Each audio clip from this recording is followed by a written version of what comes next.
Yes, it's being recorded. Okay. Any declarations of interest amongst the panel members? No. Great. Okay, our second item today is a mixed-use development located at 235 Main Street West. The lead planner in the file is Andrea Deere. Good afternoon, Andrea. We're ready for your presentation. Please keep the presentation under 10 minutes and we'll give you a nod otherwise. Thank you. Okay, thank you. Just sharing my screen. Slideshow.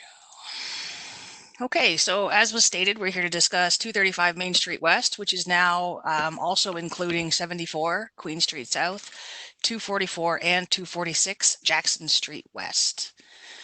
The applicant is proposing to redevelop the lands with a 23-story residential condominium building at the corner of Main Street West and Queen Street South, and a 3-story townhouse block along the Jackson Street West frontage, which will include an adaptive reuse of the Heritage Building at 74 Queen Street South. This image here, you'll see I chose the 74 Queen Street South as the focus because I know you've already evaluated the tower. So the site is located, as stated, at Main Street West, Queen Street South, and Jackson. It now includes the additional, here's the two semis on Jackson, and this is where the townhouse block will be.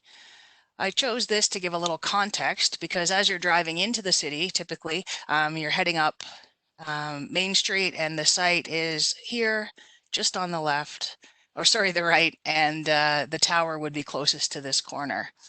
The subject property from the north side of Main, so it's been vacant for some time.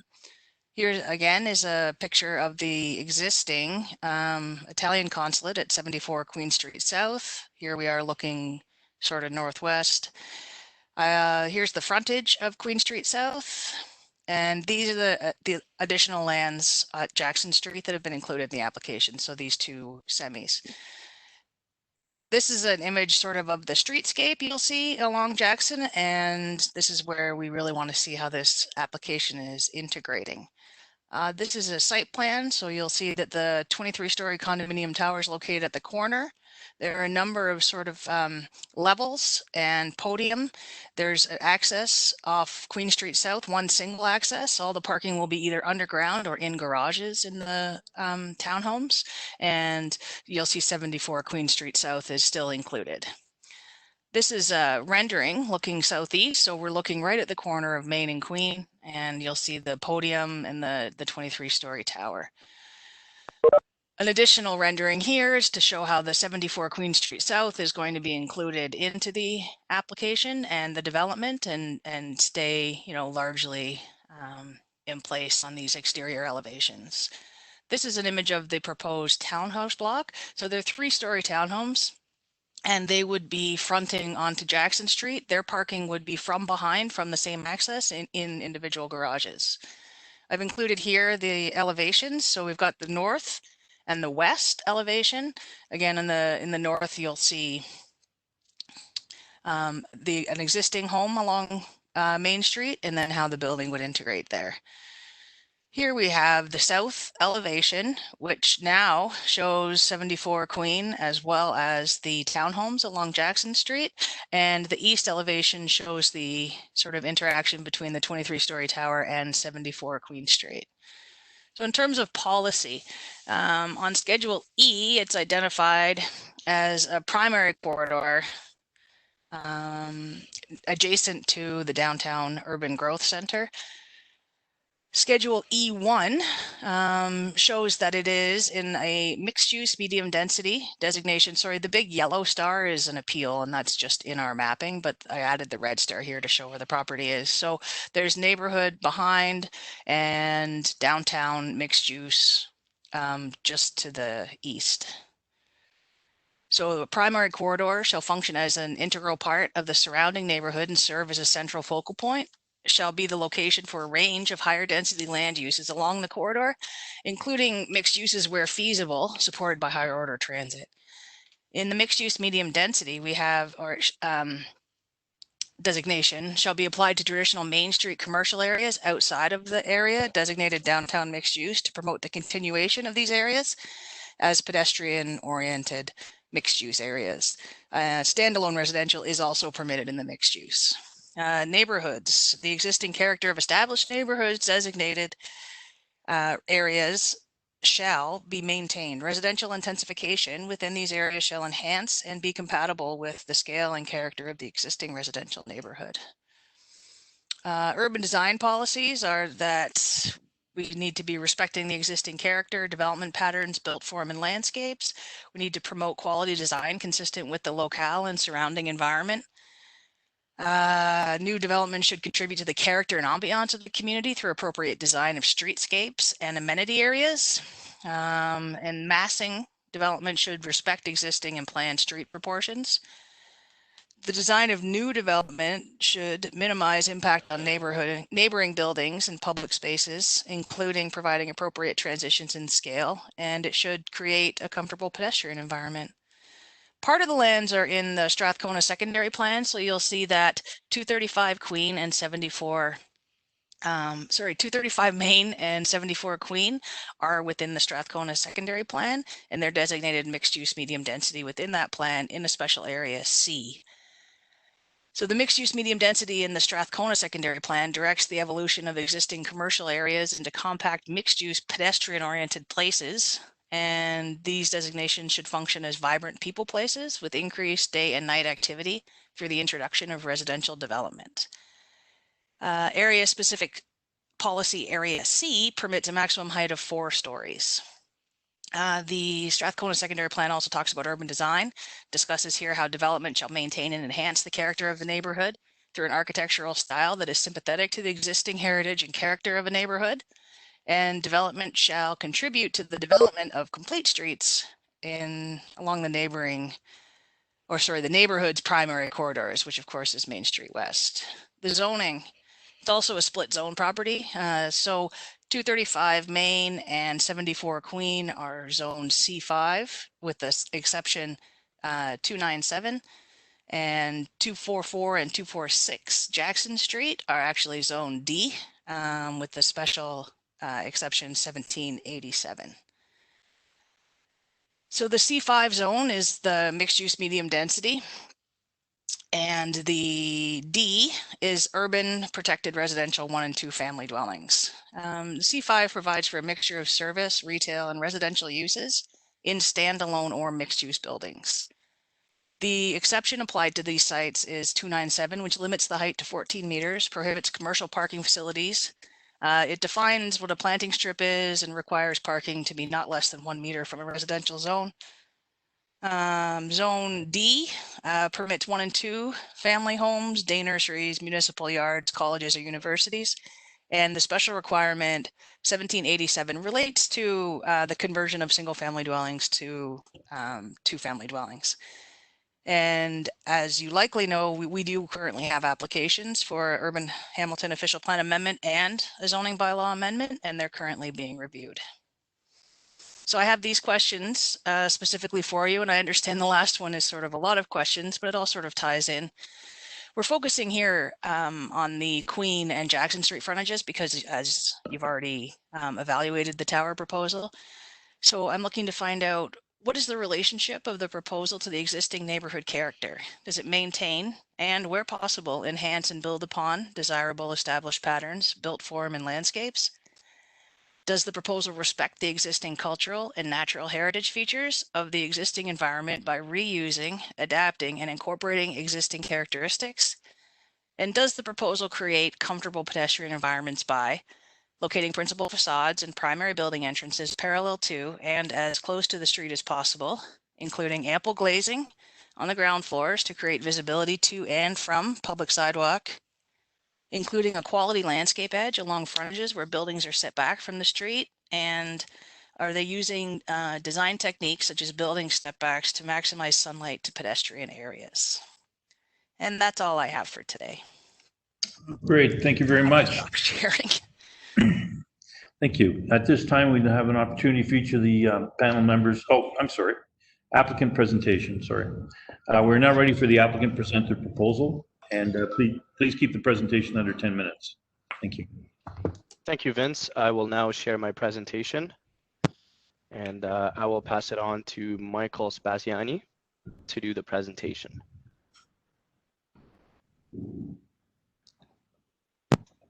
Good afternoon, everyone. Can you hear me?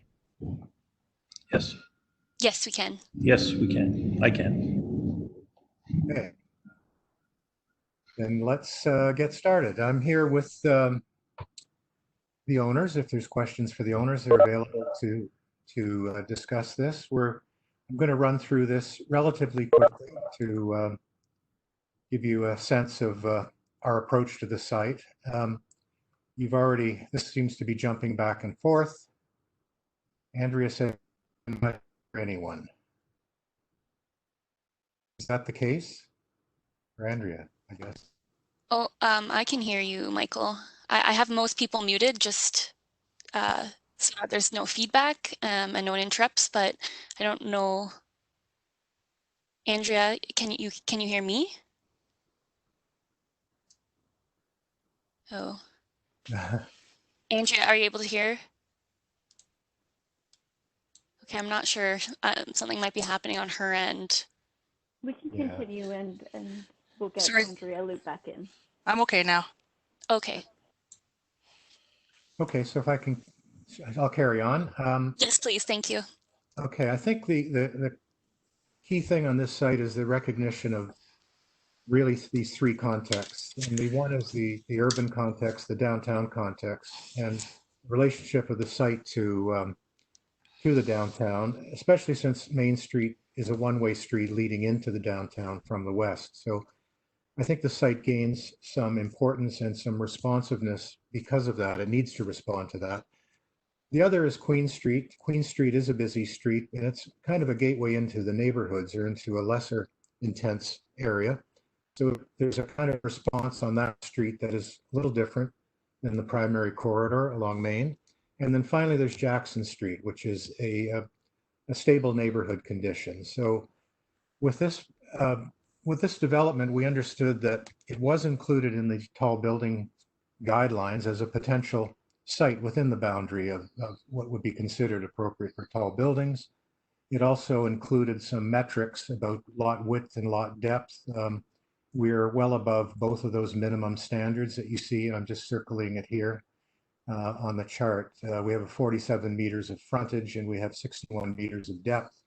That allows us to do some things on the site that weren't achievable last time you saw the site.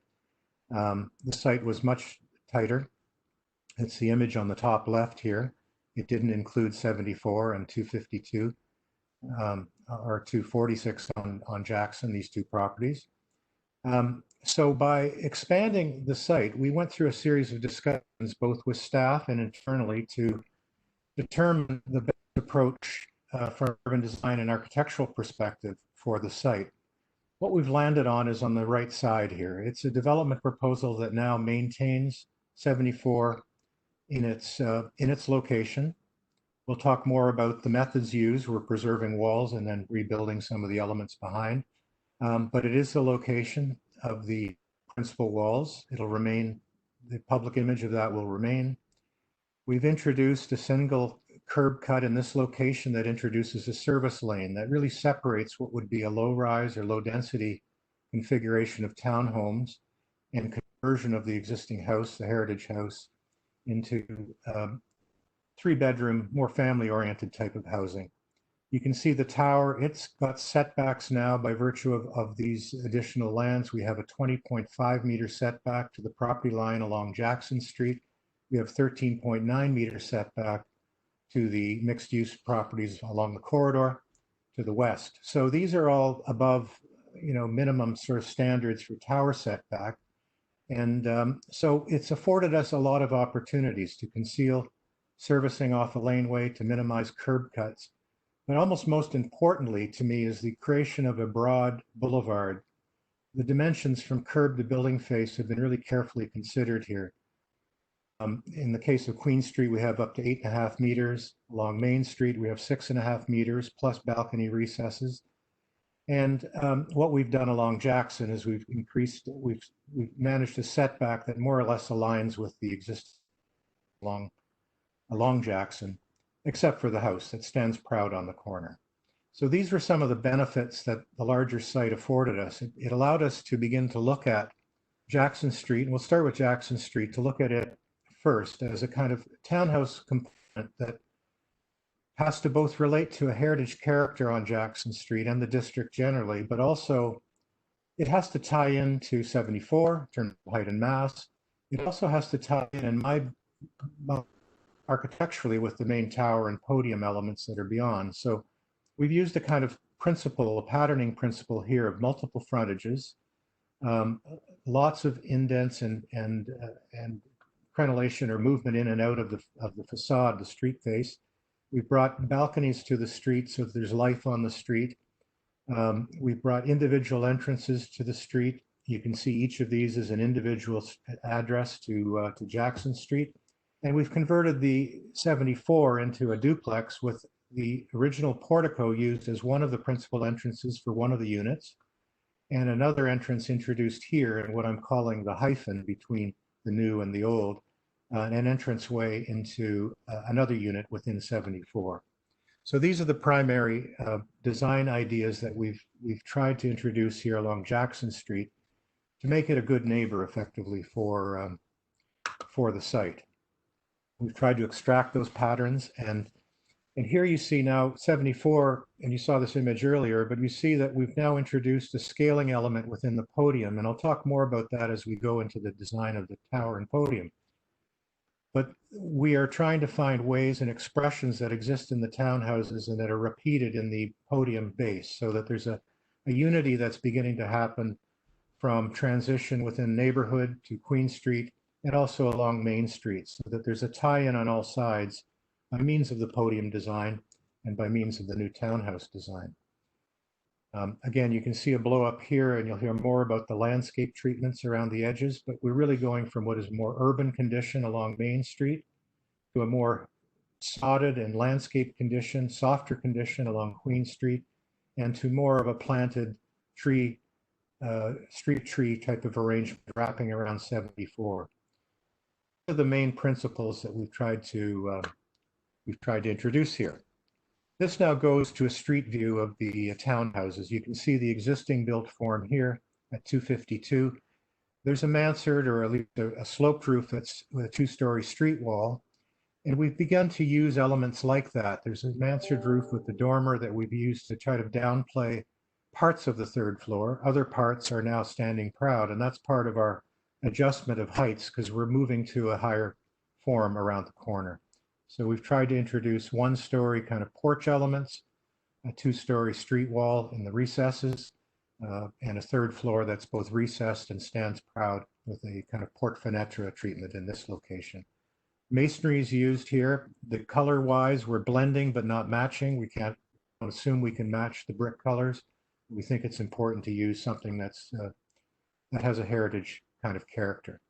The photo on the bottom left is useful to see what exists today. And I think Andrea spoke about an existing duplex or semi in this location, and half of that was removed in order to build a detached house in this location with a garage forward condition. But what exists today on Jackson Street is quite a car-dominated condition, especially in this part of the street. And what we've done here is really try to remove the car, keep it purely a pedestrian realm type of situation. You can see a mutual drive that has been widened to allow access to the existing house that's our neighbor. And in section, you can see the effects of the stepping, the one-story element, the two-story, and the mansarded dormer above, and the setback. You also see that the 74 is standing proud of the main face of these buildings, and that's to give it some three-dimensional return. Again, I use the term hyphen because we've used gaps between the heritage building to not butt up to it, to not really oppose it, but let it stand and have some air around it for its individual expression. If we move now to the podium approach, it's really a double podium approach. You can see a three-story component that's framed and established in a meter that's approximately 6 to 7 meters wide. And that's meant to begin to emulate the kind of house width that exists today on Main Street. We're trying to replicate that rhythm of the widths of lots and have it recognized in the base of the building, in the three-story base. That then turns the corner and it's anchored by a tall atrium glazed structure, and that marks the entrance. And we think that's the appropriate place for the strong entry point to the building. This is the condominium entry. We'll see more about uses, but these represent active amenity uses. It could be co-work spaces at ground floor, and a glazed bicycle storage area and maintenance shop that's in this location. We have not shown retail in the ground floor. We think it's premature to have successful retail, given the function of Main Street as a pretty major through route right now, and a flowing right turn lane onto Queen Street here. So we've avoided some retail, but we've tried to create a kind of active ambience that is also supported by balconies. There's a balcony life on Main Street here. It's recessed to kind of get you away from the noise of Main Street, but it's also there to share the life of the balcony onto the Main Street. So there's eyes on the street. At one point, when we had a smaller site, we were looking at parking above grade, which I'm sure the committee has seen many examples of. We pushed hard to push parking underground, and this is the result, is to get active and lively frontages as much as possible onto both Queen and Main Street. So these are the outcomes. The next podium is really this upper fourth and fifth floor, and we chose this height, about 18 meters of height. And you'll recall that in Main Street in this location is about 26 meters wide, and so the principle of proportioning was considered. And we might have gone to about an 8-story podium here. But we thought, given the context that's low rise, both across the street and down the street on Main and down into the neighborhood behind, we thought keeping the second podium tier down to 5 stories was more respectful of the pedestrian scaling and the perceptions in sky view. It also enhances some of the step back perceptions to the tower. So you can see that there's some stepping. There's a double tier here. Each of these is 1.5 meters plus the depth of a balcony. So you're getting a significant effective step back to the tower edges. We'll talk more about the tower in just a minute. So that's essentially the principle. We're looking at pedestrian scaling for one part of this, corridor scaling for the second part with the more horizontal treatment, and then the vertical treatments of the tower beyond. The next slide will talk about the tower a bit more. This also shows some of the transitional massing. You can trace the line where my cursor is, and you can see that's an effect to try to scale down to now these integrated components of 74, but also the existing heritage designated buildings here across the street at Main and Queen.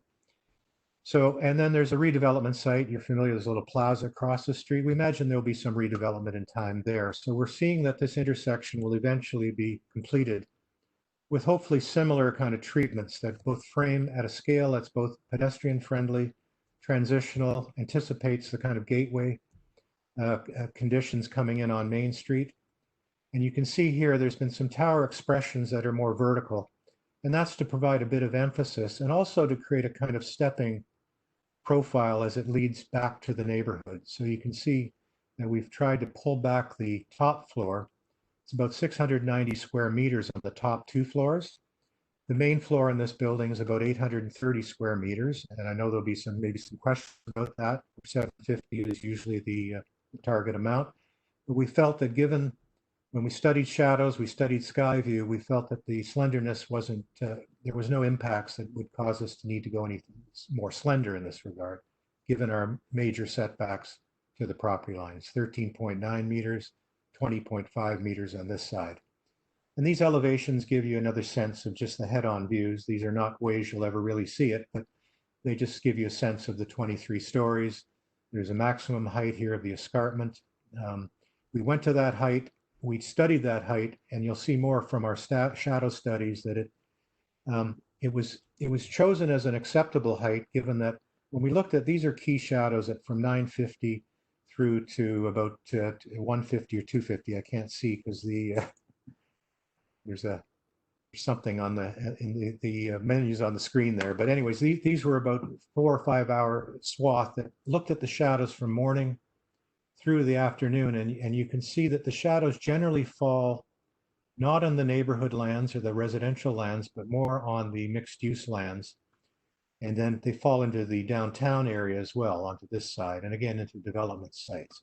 There will be some morning impacts earlier than 9:50 in the morning, but by approximately 9, they will fall off, or 9:50, they fall off of these lands that are immediately adjacent on Jackson Street. So given that height, we tested this height, we felt that this was a reasonable impact or lack of impact due to the height and girth of the building. So we were satisfied that this met the policy direction on shadows. There's no shadows that dwell for more than greater than 3 hours on any property. So every property still maintains at least 3 hours of sunlight. This is the landscape strategy. Along, and I spoke already, this is very much a hard surface with benches. We've got a 6.5 meters plus additional depths along this edge with some indents with piers, and this was access to the bike locker area and bike maintenance area. There's more of an urban streetscape here with the smaller trees, and then hardscapes. And throughways at either against the building edge or against the existing sidewalk. We've positioned the sidewalk at its existing locations at the edge of the road. As you come down Queen Street, you're going to see more sodded areas and more greening, more shrubbery, more tree planting. And here you see both amenity balconies and private balconies that will overlook this area. So it becomes a bit of a garden focus with an 8.5 meter curb to building face dimension, which we think is going to give a nice green amenity to what is effectively the introduction to the community. This is obviously the lane, the service lane that leads in. And then this turns the corner at 74. And this is, we spoke of earlier, the planting strategy, the terraces on the street, the individual entrance points. And there's some summary here of some of the imagery that we'd use for planters, bicycle stands, and some of the planting details. We'd follow Hamilton standards in this regard, but we think this increase along Main Street is quite a departure for what exists today on Main Street and will be quite an improvement and hopefully portend future development strategies along this edge.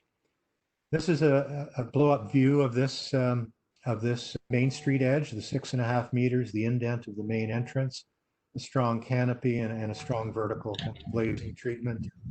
The view down Queen Street with its wider conditions and its balconies that overlook. And these sections show you these relationships in section, the Main Street relationship. Here you do see the house beyond on Main Street. It will stand forward by virtue of we're having to follow some road widenings. Actually, on Main Street, they've already taken widenings. So we've just chosen to set the building back, and it results in an exposure of an existing heritage building, heritage character building along Main. So these are the principal views, and those are the summaries of the key that we're looking at here.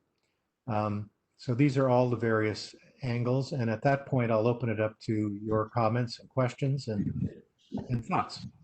Thank you. Okay, thank you very much for your presentation. We'd like to ask the panel members now to ask questions for clarity. So we'll start with James. Vince, can I begin just by asking a question to staff and the project summary sheet that they provided us? There was a note on page B that says the tower portion of the proposal was considered at the June 14, 2000 DRP meeting. So they're asking us to focus the discussion on the additional properties and the new Jackson Street frontage. So are staff not wanting any comments with respect to the proposed height of the building? Hi, I can speak to that. It's Andrea. No, you're absolutely welcome to discuss this. I just wanted to point out that the tower had been discussed and the applicants had the benefit of that discussion, but you're absolutely welcome to discuss it. Okay. Well, I think the prior building, sorry, that's a comment, not a question. I'll stop. Developing the alternatives for the plan, did you look at any alternative configurations for the footprint of the tower? Right now, I believe it's a footprint of 830 square meters. It's a square. Did you look at any alternatives to try to mitigate the massing of it from the various views, whether it's from Main Street or from north along Queen Street? If I could answer, yes, we did look at alternatives, and some of them went over pretty quickly. I didn't actually mention them. We can go back to that slide maybe to discuss, but essentially they were There were options that looked at elongating the tower in certain directions. And you could see in these iterations, number one, there was the L-shaped tower that you had seen before, in the image you see here. This was looking at more of a square tower. This was looking at one elongated, anticipating that there might be benefit in a shorter frontage on Main from a shadow perspective.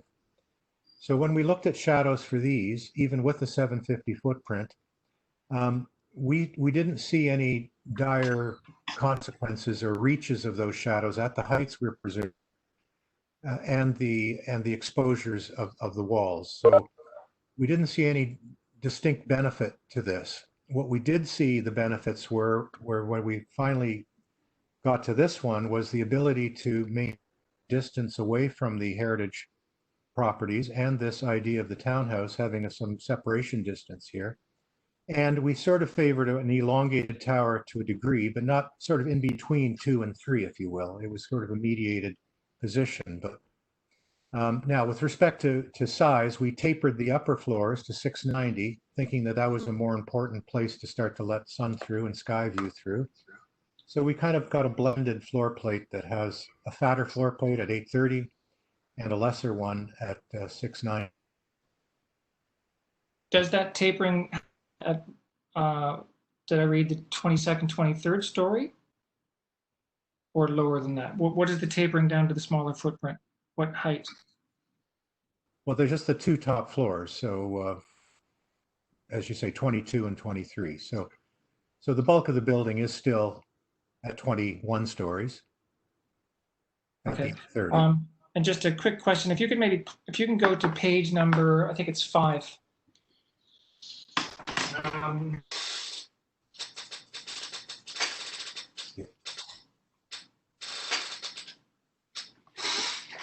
Queen Street has a bit of a grade transition. So did you give any consideration to trying to actually lessen the height of the podium as you move southerly on Queen Street to mimic that grade change? Because well, yeah, we did not. We worked with the grades, and you can see where the main floor departs from the grade in this location.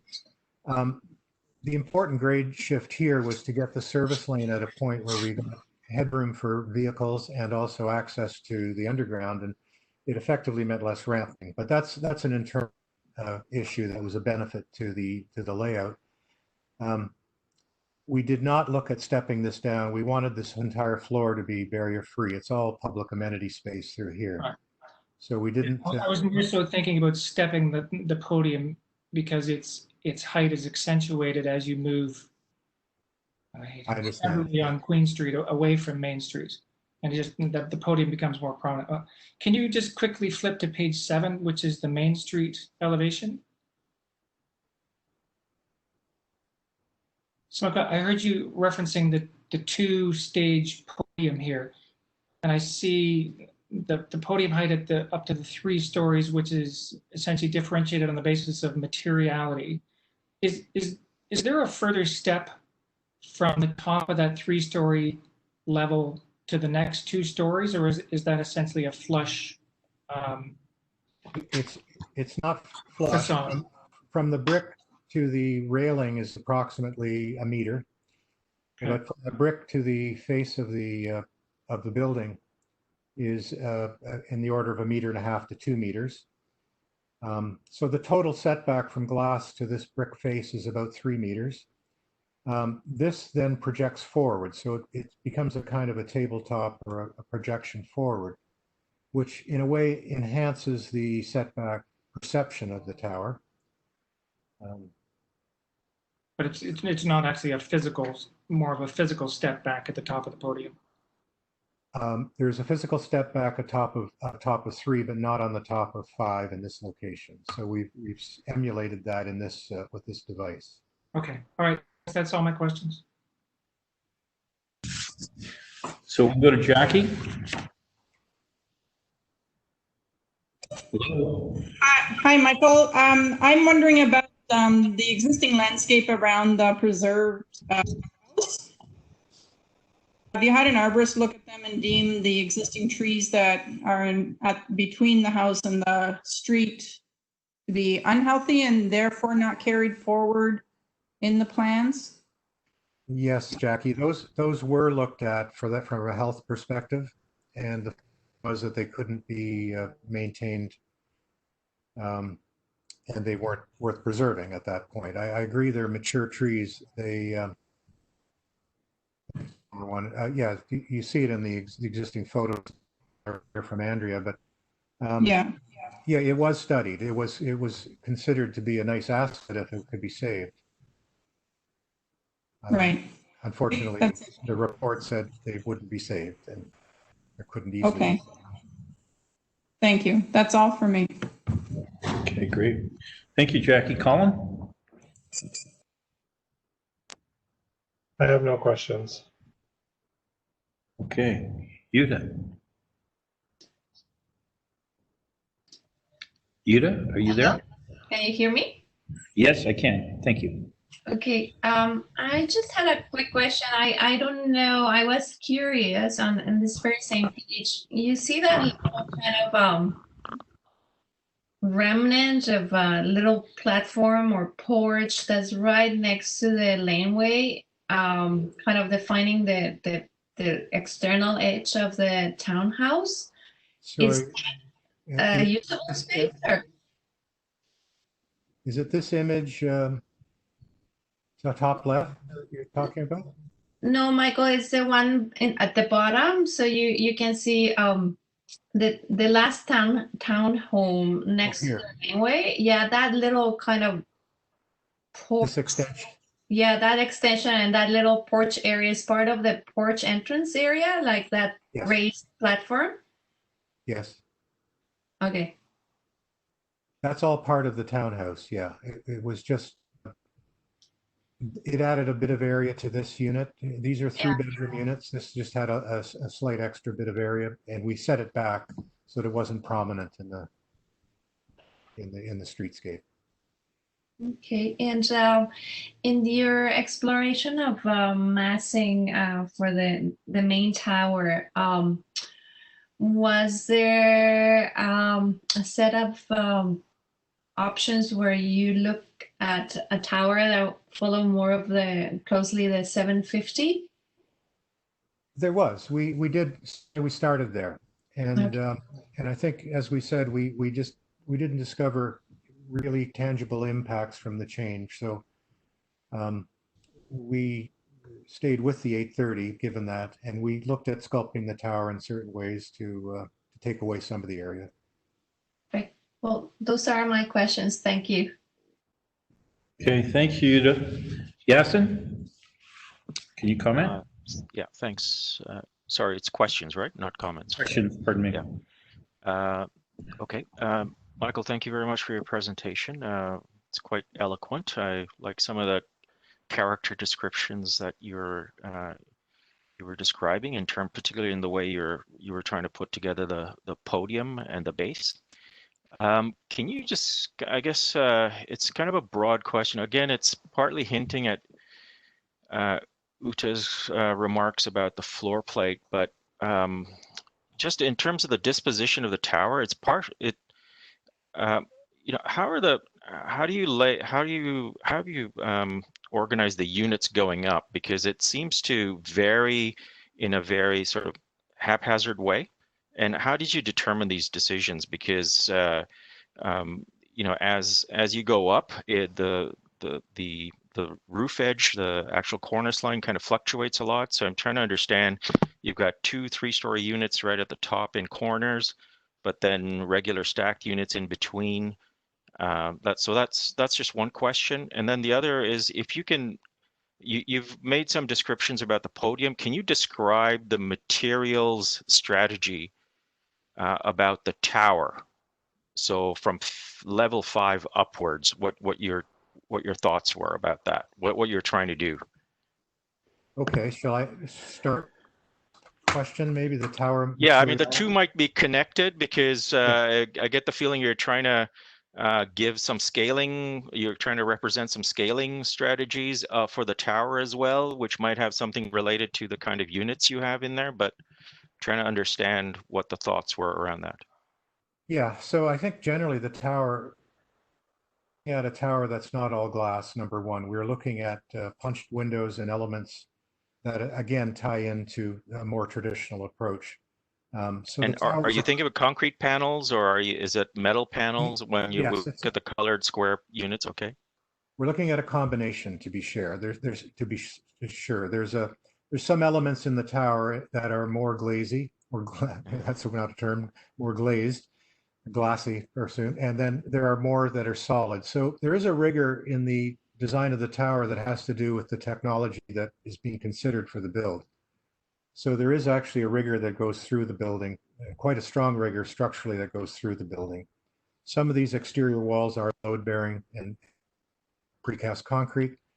And then there are areas that are glazed, and we tried to create a kind of play between that solid and void in the tower to get a bit of expression. Some of it's vertical expression, and some of it is a bit of a random play as well. You'll see there's some areas where there's a bit of a randomness in the coloration and the mix. So this again was in contrast to what a base that we thought needed to be much more formal, more symmetrical, more rigorous in its kind of approach. And then a tower that would get at once both lighter in material, lighter in color, generally, and in contrast to the masonry materials of the base. So it was kind of trying to find a different expression for each of these, but still having threads of precast that would kind of come through at each level. So there's white precast that kind of is a thread that finds its way through here, and a kind of off-white and gray precast that finds its way through. So these are the elements we were playing with.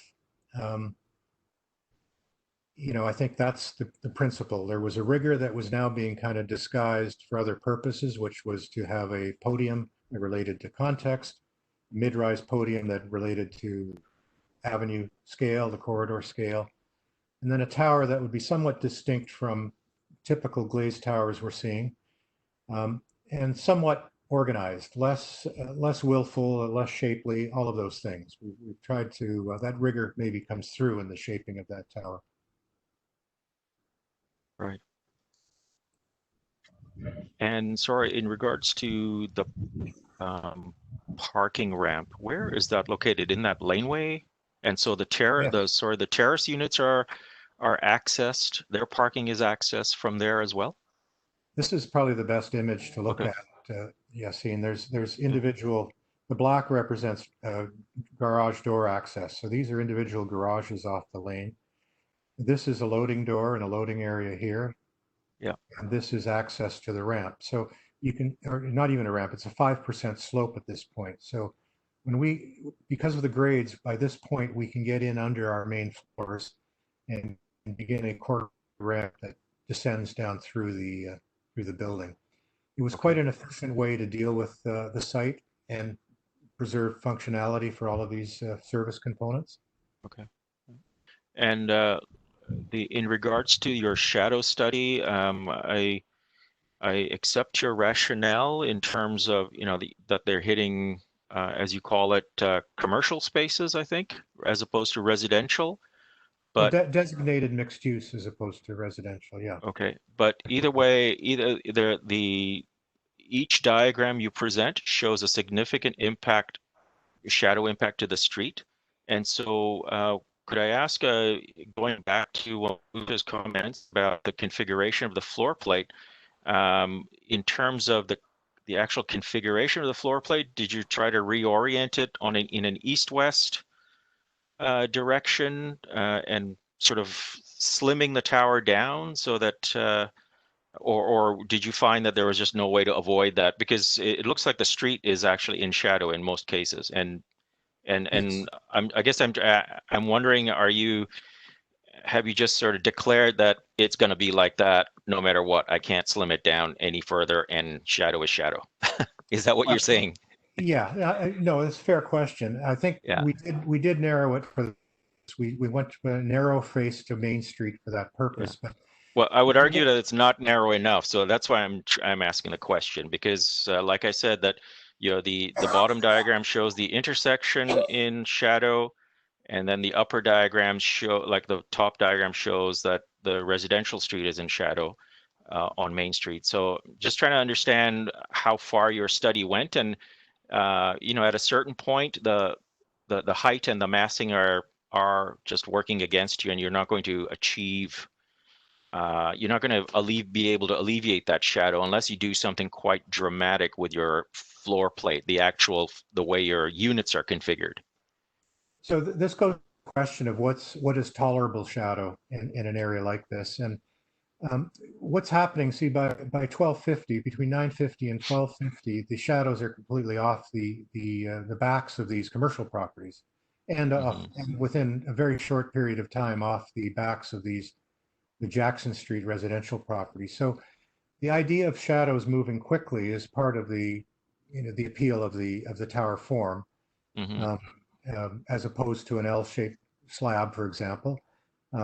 We had looked at slabs. If you looked at just a mid-rise sort of building, and maybe it was as high as 8 stories or 10 stories, we suspected, or we knew through studies, that there would be a similar kind of immediate impact on the streetscape. You can also see here by noon, this part by the afternoon, and again, I can't recall the exact timing of this one. I don't know how to get that. Well, your corner image there shows that actually your public space on Main Street is in shadow, and given the tower configuration, it's unavoidable, right? So. Well, yeah, but at any point in time, there will be shadow, but it's the incremental shadow that crosses the street here. But it isn't there a couple of hours earlier. So, and it will be off of there an hour later. So the view is that the shadows are moving. They're not dwelling and creating what I call non-usable kind of space in the public realm. Right. Okay. Last question is more of a, I'd say an open-ended design philosophy question in terms of your strategy in terms of inserting what looks to be a modern point tower with quite a large floor plate. But then you take a very kind of historicist or pastiche kind of approach in terms of the podium to try to relate to some of the surroundings. So can you just kind of talk out, like, in terms of modernity versus history, how are you kind of navigating this discussion in this building? Because I know it's not a policy question, but it does speak to the architectural quality of what you're trying to do. Yeah, I'll very simply, we often use an approach that's respectful of material and character in the base of a building. We think it's important that a building at least recognizes patterns of tradition, in this case, load-bearing masonry. It's by no means a traditional, you use the word pastiche, but we're not trying to do shaped cornices. We're trying to do a contemporary interpretation of effectively very boxy types of shapes, as opposed to corniced, tiered shapes that you'd see in maybe a low-rise apartment form. So we've tried to create a kind of dialogue between contemporary and traditional without going slavishly traditional. These are not, as I say, they're not crowns and cornices on these. We've tried to keep the openings large, and but we think it's mandatory that you, in a building that inserts itself into a heritage character area, in my practice, we think it's really important to recognize that, at least at the level of pattern. And in this case, the pattern is one of multiple frontages, narrower frontages, more verticality in the first 3 floors, more horizontality in the upper floors. So these are some of the ideas that I like to bring to my buildings. And you'll see it as a recurring theme. Often we're dealing with buildings in heritage context. So it was trying to find that ground that's both contemporary, transitional to contemporary, and still recognize the scaling and kind of pattern of that heritage piece, heritage character piece. Understood. Thank you for that. Thank you. Okay, Jim. Hi, Michael. Just a few questions. Actually, I think the first one might be for Andrea. Just a question whether there's are any streetscape plan or guidelines for Main Street that this plan was responding to or not. Hi, yes, there's the citywide corridor guidelines. Okay, and what do they say about Main Street, and particularly the boulevard on the south side? What's the vision in those guidelines? If you could just summarize that. Ooh, Well, am I putting you on the spot there? a little bit, yeah.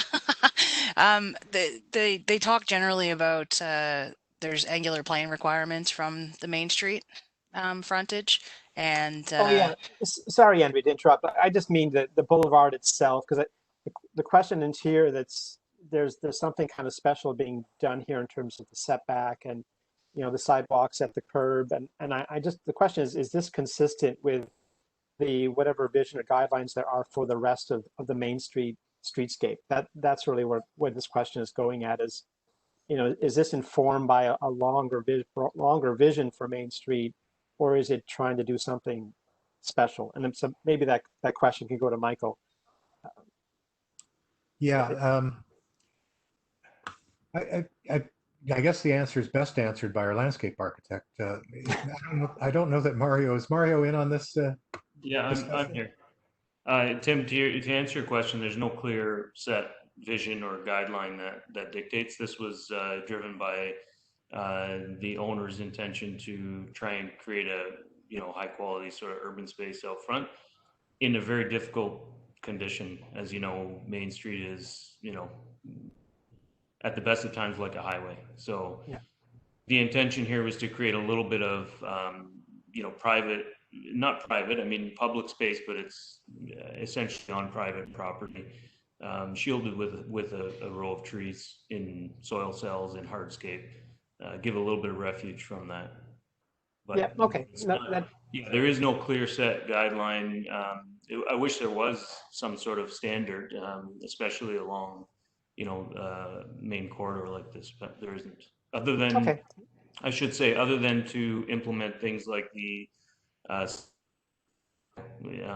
clear path. So the guideline was followed in terms of the width of the clear path, the shorelines, the tactile warning strips, that type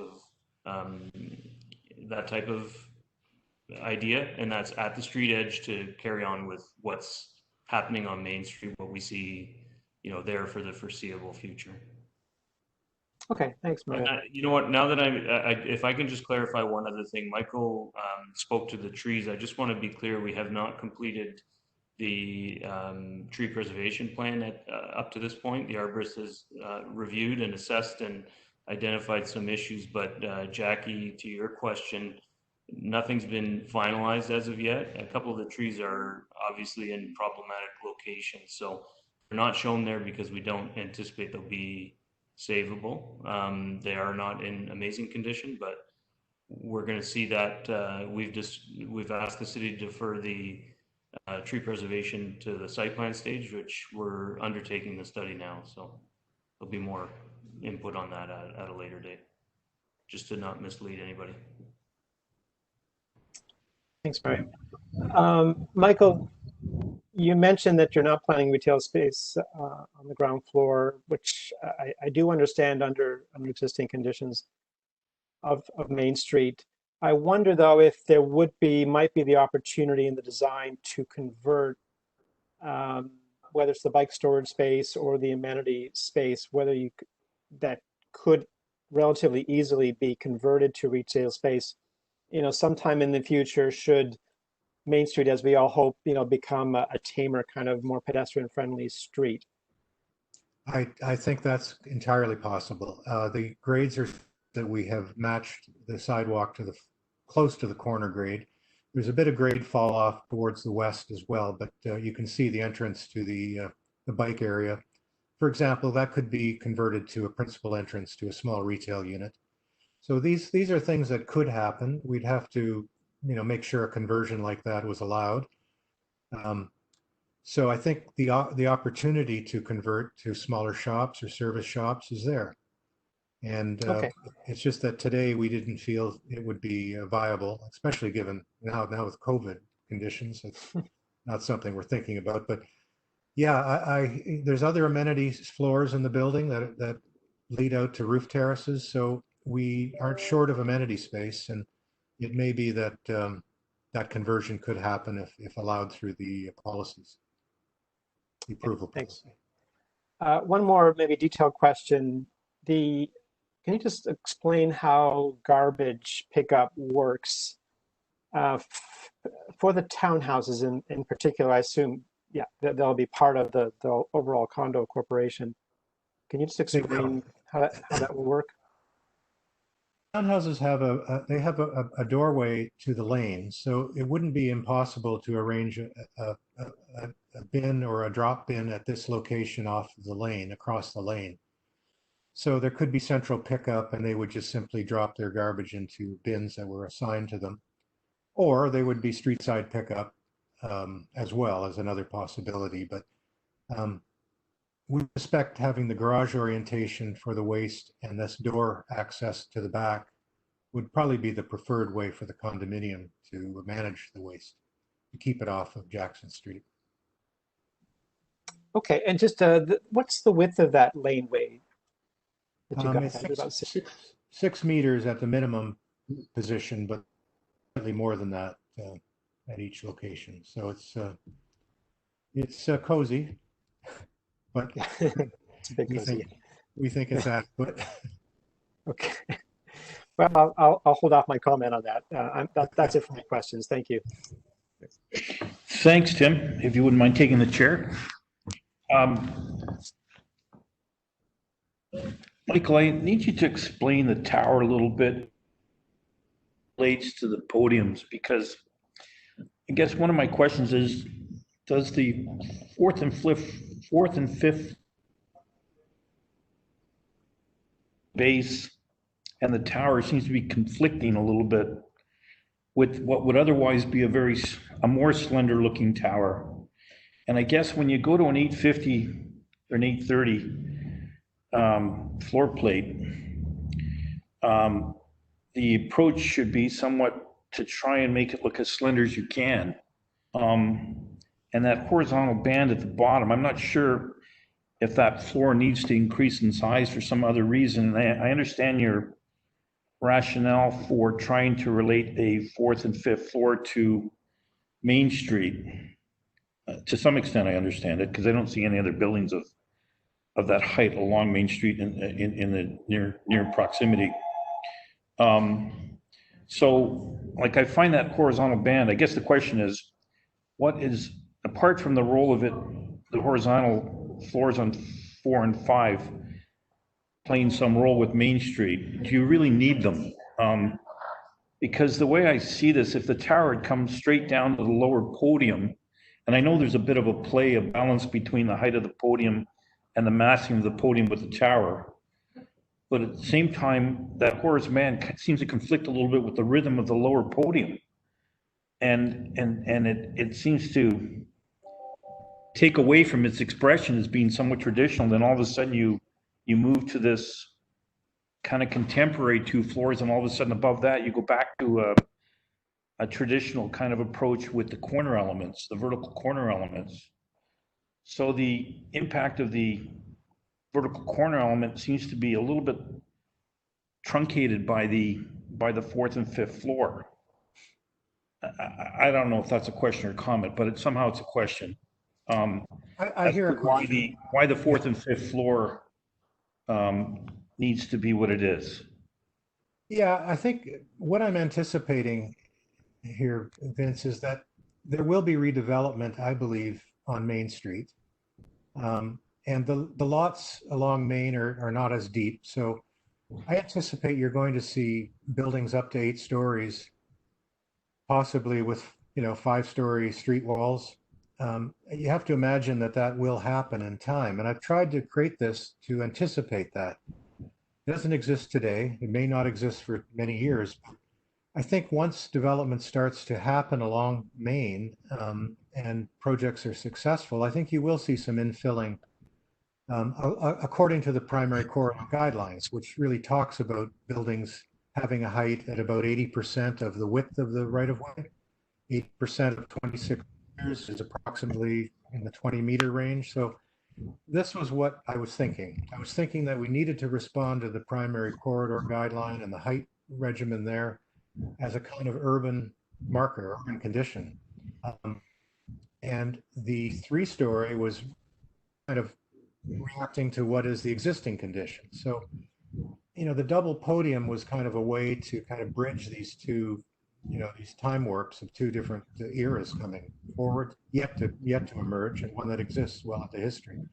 So that was the purpose. And then again, in a way, it's like an independent building. The 5-story building and the 3-story is like one building, and the tower is another. And that to me is also the role of a podium. It's meant to respond to what you perceive in the pedestrian realm a little more directly. When you walk the streets, you're going to really see the 3 and up to the 5 stories as your principal reference face, your street world. The tower in some ways disappears, except when you feel the wind or the sun's blocked, you'll look up and say, why did you approve that? So I really, you know, the life of this building is really, to me, 90% of it is in the shaping and the scaling of that podium. So I would hate to, I think we have too many buildings today that are just, you know, a simple podium at 3 or 4 stories, and then the tower. It's like a symphony of 2 notes. This one I'm added a 3rd note, I think, and a few sub notes, but that's the thinking. I was anticipating what would come, what was being directed by primary corridor guidelines, and what you see in the street, what you're going to experience. No, I share the notion of the extra step. It's a better transition than just bringing the tower to the, excuse me, the top of the 3rd floor. I just question the horizontal expression of it, because it seems to, it's not enhancing the slenderness of the massing. The massing seems to take on a heavier appearance because of its strong horizontal expression. And I was wondering if there was a way, I don't know whether it's the building material that you're using for the fascia, the banding and the parapets and so on, or whether it's, you know, whether that could become a masonry material with some different proportions to it, which still steps, but kind of ties the top to the bottom a little better. Because it seems to, it's just that maybe it's the color. It just seems to add more mass to the building, and I'm struggling with the size of the building a little bit, because it is a large. At 830 is a large plate, and a lot of it is lost because it's you know, the slenderness is in the back portion of the building where it steps back in around the corner. So you've got a majority of the front view, and I understand why, in terms of the view of the water and so on. But the issue is, how do you, that transition piece is, I get the role, I just don't get the expression of it. Understood. Yeah. In a funny way, I think I consciously made it contrast to everything to make the break. So in a way, it's the opposite impulse. I've tried to actually make it stand quite separate, to really mark the difference between low rise and tower, to in a way strengthen that opposition or that dialogue between them. So in a funny way, I think I've tried to do exactly the opposite of what you're talking about. And it looks like I may have succeeded. Well, the vertical element, you know, you've used the traditional approach to the corner, and it's sitting on this contemporary base or something, then we're back into tradition. I guess I was thinking maybe because you felt it was important to do something with a vertical treatment in a traditional way, why is it sort of truncated so abruptly? And whether or not there's a way to relook at that and think about how you could make it a bit of a softer transition, you know? I mean, I guess it's a comment, but it's still a bit of a question. Anyway, that's all I have to say. I think you've done a good job on this. And yesterday when I looked at it, I had some reservations, and today it's growing on me. So I think it's got a lot going on, and I think you've tackled the site in a very interesting way, and dealt with your access in the most appropriate way you could, and dealt with the smaller scale residential street treatment and so on. So I think you've done a really good job on that. I just struggling a little bit with that transition, but that's all. So I guess we're moving now to we're moving to comments. So based on the information from city staff and the applicant, each panel member will now provide feedback and recommendations. So we'll start again with James. Okay, thank you, Vince. So I'll just congratulate him. It's a fantastic presentation. I think you've really helped us understand the philosophy of design to the site and the manner it's evolved. It's a remarkably challenging site, as you say, because of its location and its frontage on, you know, 3 very different streets: Main Street, Queen Street, and Jackson Street. Main Street, even at this location, is still functioning as an off-ramp for the 403. Traffic volumes are absolutely, well, the traffic speed is ridiculous, which makes it really challenging for the pedestrian environment. And another twist on Main Street as well is you've got that blank building facade further to the east of you that hopefully this building is going to help repair, because right now that's the predominant vision as one approaches downtown along Main Street from the west. To respond to one of the questions specifically from staff to this image that's before us right now, the bottom left-hand corner is the Jackson Street facade. So I think you've done a very good job in terms of proposing a built form that responds to the predominant ground-related housing form that exists along here. I guess I'm commenting on art, but the majority of buildings, both the heritage buildings on Queen Street and the other buildings along Jackson Street, the typology is all 2 stories with a fairly steep roof and dormers. And in your proposal, you've considered instead that 3rd story being essentially a flat roof with a very boxy projection across the front. And there seems to be a very strong contrast in styles there, and certainly not going to suggest that you follow, you know, faux heritage, but is there some mitigation to that projection, that boxy projection along the front that would better blend with the existing context? As it relates to the tower, I still think that the tower, in terms of its height, is too great. And I think in large part, the reaction to the height very much stems from this big question and the majority of the discussion today about the podium. I still think that there needs to be work done to develop the podium, because right now it seems to be competing with itself based on the 3 frontages. You've got that grade transition on Queen Street, and the implication of that is when you get to the back of the building, it's very abrupt. And I certainly agree with Vince's question that we just went through regarding that 2nd step and the change in the materiality and that very strong, abrupt, horizontal material. And I think that actually takes away from the strength of the podium, and in its pure functionality, a really good podium will help with that transition to the building height. So I guess my comment is, you know, more work needs to be done on that podium to give us a better opportunity to respond to the building height. And at present, the building height is too much, but if perhaps there's work on that relationship, or even there was commentary with regards to the size of the footprint, did you give any consideration to stepping that building as it goes taller? Your probably most sensitive elevation would be the elevation facing the escarpment. Is there any opportunity to look at stepping the building, doing some sort of wedding caking as you go up? I'll leave it to you to decide if that's even appropriate, and at what floor would you begin to taper it, and how small would your smallest footprints be? I think you said that the 22nd, 23rd floors are down to 630, and is that the appropriate size? Yeah, is that the appropriate size for the highest elevations of the building? So again, you know, congratulations. I think it's a very well thought out design, but I do think that additional work needs to be done.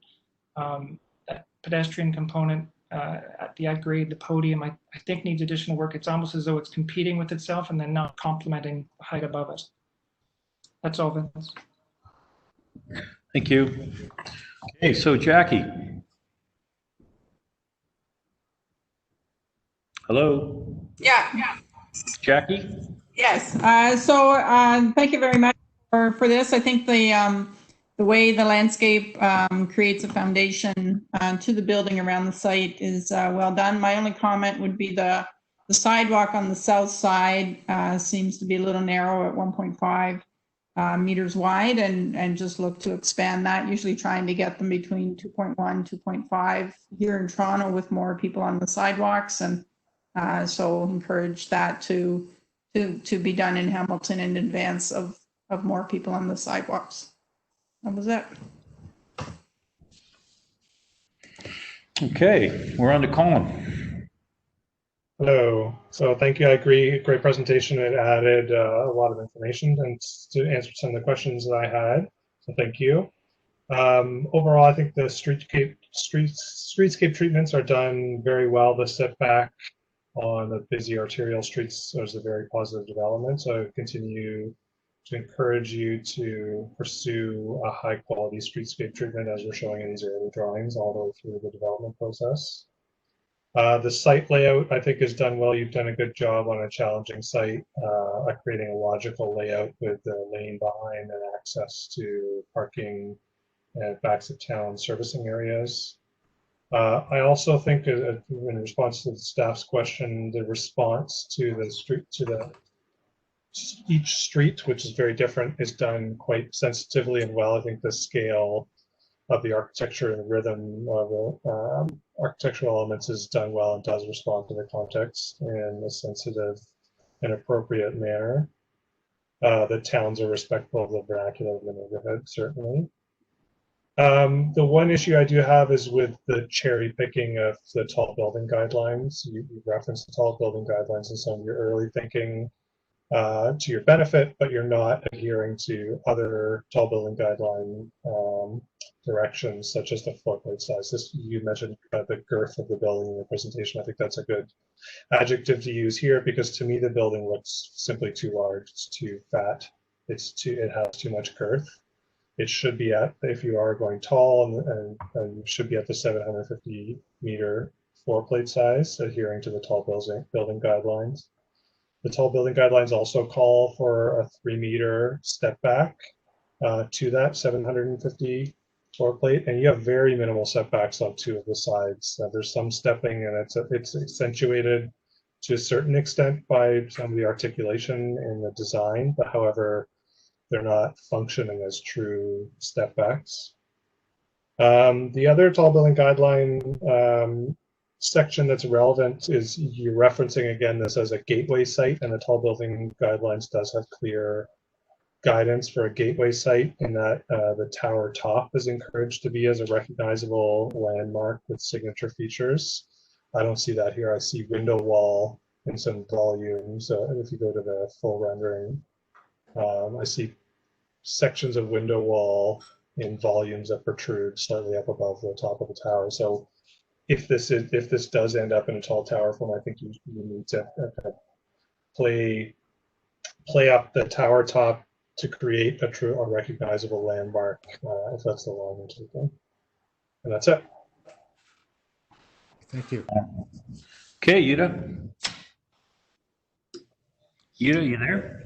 Yeah, I'm here. Okay. Thank you, Michael. My comments, just not to repeat what has been said already, will be to really look at further reducing your tower footprint. I'm particularly concerned about the proximity to the townhouses, and it's if it's just 6 meters or whatnot. I know there are no shadow impacts, but it still has a visual message of overwhelming the townhouse form. So I think having a more sculpted tower will benefit the project. The other comment will be related to the gateway condition of your site. I think well, from the previous submission to this submission, there has been a clear advancement of strong urban design ideas, and I think you are on your way of trying to really explore delivering an iconic kind of welcoming building in the midst of what right now functions for all intents and purposes as a highway, but still will be kind of one of the most, initial buildings that will encounter you as you travel further into the downtown. So all those parameters that tall building guidelines present, as Colleen was outlining, I think we'll find a helpful way of helping you further shape that tower. I know the comments were not precisely required on the tower, but I think being such a prominent site and playing with the slopes and viewpoints and the curvature of the street, you end up being in one of the most amazing sites in that particular part of Hamilton. And the other will be to just further look at the articulation of the actual tower and its relationship and correlation with the podium. The double podium makes the building looks even wider. The strategy of changing colors helps to reduce visually the width of the building. But I think the architectural materiality and rhythm that you see carrying in the podium, it doesn't really carry throughout the tower. It carries just at corners, and then it goes back to more of the standard slab kind of balcony. So I think a little bit of more ideas and work on the actual construction of the tower would be beneficial. Thank you. Thank you. Right, very good, Yuta. Thank you. Okay, Yasin. Yasin, yeah, I got you, Vince. Thanks. Michael, thank you for the presentation. I have to admit the visuals are far better than they have been previously, so I think we get to see the building in a much better light.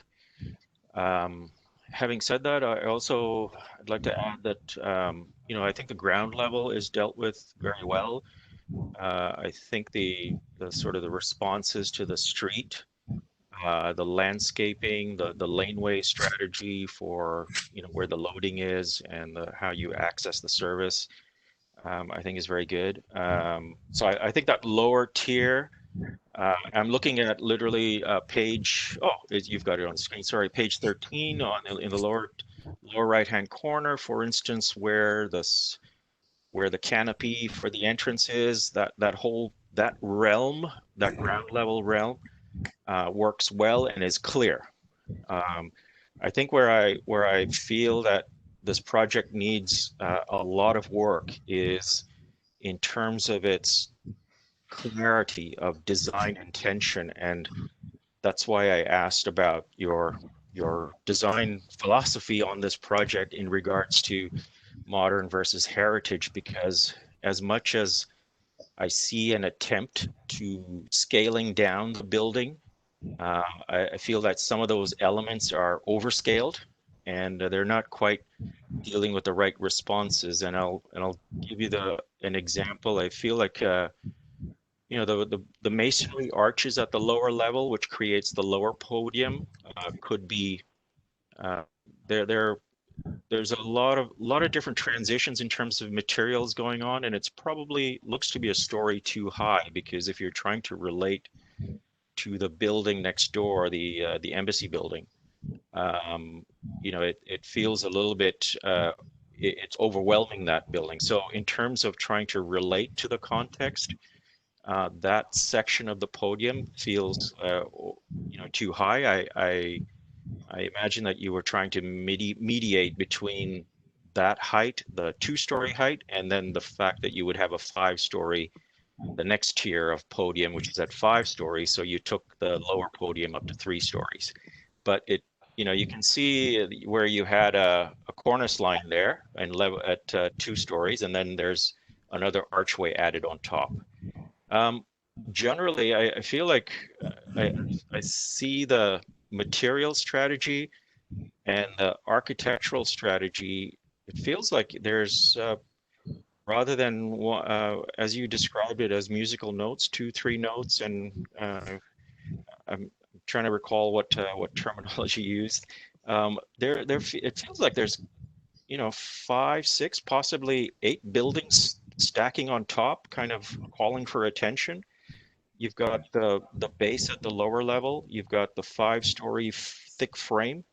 You've got the tower with 4 corners looking for attention. You've got the four double-story units at the top. And then you've got this multicolored cladding.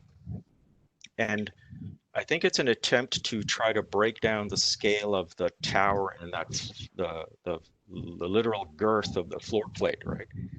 And so I think it would be much simpler. There's a stripping of a lot of materials that are being layered on. I feel like you need to strip some of this back and just try to understand some of the clarity of the floor plate. You know, you need to. I think the floor plate needs to become much slimmer, and that will start guiding how this transitions to the ground level. So I feel like it's you know, this project has made great leaps forward in terms of attempting to deal with the street and all the sort of the urban design character. But I feel this.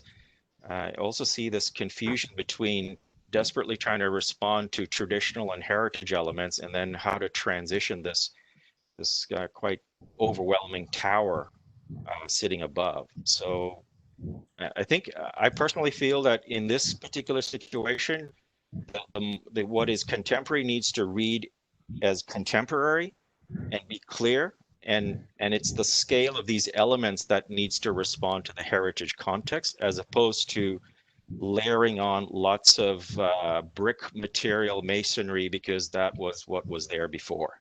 You know, so there's some clarity of architectural sort of strategies that I think need to be overlaid onto this at this point if you're going to get that gateway image for this building, because right now it's looking like it's there's a lot of different intentions there, and I'm quite concerned about it from that standpoint.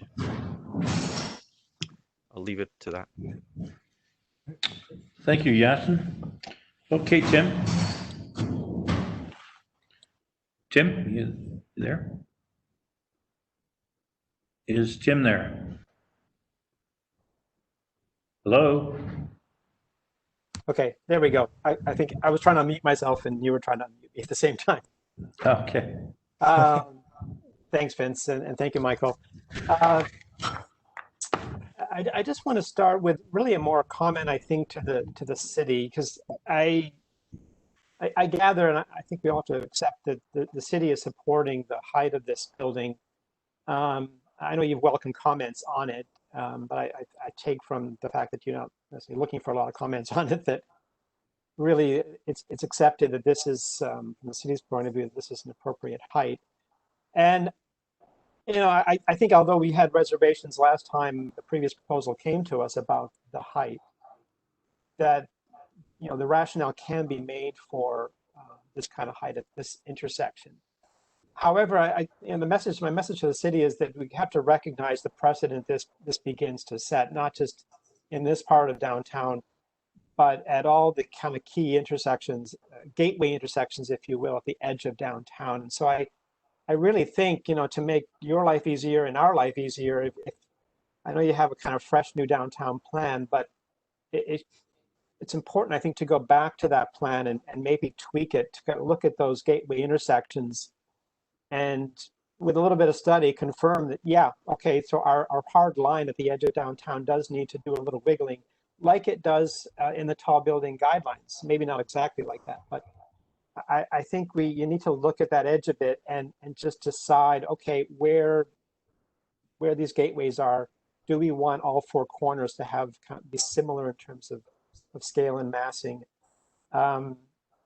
That's a pretty critical question, because really, if you make an exception here without kind of moving that line and making adjustments elsewhere, it's going to be so much easier for others to come in and say, well, why not put the gateway here? You know, I mean, I think you need to have a strong policy basis for why you're making this exception and why it may or may not make sense at other gateways. So having said that, I think we all agree this is a gateway to downtown. And if it's going to have a tall building, there is an onus on it to do something a little bit more special. And I think number one, as is pointed out, I think there needs to be more respect for the tall building guidelines. They're based on fundamental urban design principles. And I think at the end of the day, we've talked about how kind of chunky this building still is. It does just need to get a little bit more slender. And to me, it's the site is still tight. It's great that you've got a bigger site now. The transition at the back is certainly much better, but it's still tight. And I think, if you could get that base floor plate to 750, and then at the top 2 or 3 stories go to like 600, I mean, that I can imagine would be a fairly significant change. Maybe not in terms of shadow impacts, but certainly that visual experience of arriving downtown. So I'm echoing other comments. I think you just need to find something more slender. And quite frankly, if you're concerned about losing density, 23 stories, 26 stories, I'm not sure if you're in that ballpark, I wouldn't be concerned about that kind of precedent, right? If you're stretching downtown to include this site and you're permitting 30 stories through most of downtown, I know this is a high point and probably you don't want to go anywhere near 30 stories, but nevertheless, I think it's more important to have a slender building here than to kind of stick to like a hard 22, 23 stories. And then just further on the tower, again, something more elegant and simplistic, I think, in the architectural treatment is kind of needed. This is a building that, it's going to stand out a bit. And I think to support that idea of something more slender and elegant, that the architecture just be a little bit simpler, that the chessboard kind of approach, this random pattern, I think it's just drawing too much attention to the building. And this gets back to the podium, and I'm on the same page with everyone else that you've heard from today, that the triple kind of building, the double podium isn't working. And so I completely agree with Yasin and others on that. My only thing I would add, I know Michael, you made the point about adding that kind of third note to it. That might work, I think, if you had more space to work with between the podium and the tower, more of a setback. It might have been appropriate to kind of do something there to kind of create an interesting transition, but now it just seems like you're cramming too much in and making the building a bit too complicated. And by the way, by making the building more slender, your laneway at the back can get a little wider. My sense is it really does need to get just a little bit wider by a couple of meters or so. There's a lot going back on there, and I just see there being quite a few conflicts between the garages to the townhouses, the loading, garbage pickup, access to the parking. That seems really, really tight. And just on the garbage, the reason I asked that question, I think that does need to be resolved, because if it is happening from the street, I think you should go back and look at the fronts of those townhouses and incorporate garbage bin storage, because I've seen too many times where architecturally nice townhousing is kind of spoiled by garbage bins either just sitting out on the patio porch or this kind of awkward structure that's been created to try to hide them. So that needs to be thought of in the design of those facades. So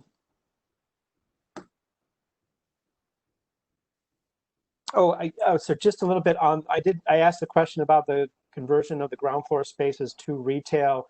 Thinking about it a bit more through the conversation, I understand why you're not putting that in now, but I actually do think, again, given the importance of this intersection, that there really should be a commercial space on the corner at the very least, maybe not elsewhere on the ground floor. You really haven't designed the corner entrance to really be a retail entrance, so it might mean a change in that regard. But there's density here now in this neighborhood, and there's going to be more coming. At this intersection, it seems like there should be some commercial space. So even if it's not viable in the short term, I think that space needs to be convertible, and the residential entrance, I think, should shift down onto Queen Street. And related to this is, but I think the streetscape treatment is wonderful. I asked the question about, does it pick up on other guidelines? It will set a precedent. I think for the most part, a very positive precedent for the future Main Street going west.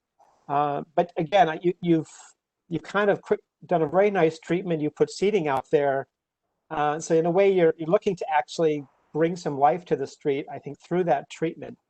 But then you're saying, well, it's not such a great street, and so we're not going to put retail here. So I think those two things can really work together to have a little bit of commercial space, at least, that kind of works with those outdoor seating areas. So please think about that. And I think that's enough comments from me. So thank you. Thank you, Tim. Thanks, Tim. I think, Michael, I don't think I have any more comments myself. I don't know if we need to summarize unless you feel we need to, but I think the overwhelming comment is the girth of the tower and the fact it should be a little bit more slender. All the other comments, notwithstanding, are important, but I think the impact of this tower, it does appear heavy, and if you could re-examine that, I think then it would be a more appropriate solution to this site. And I'll leave it at that because you've heard it all. I So appreciate I'd like to it. thank you for your presentation. It was very good.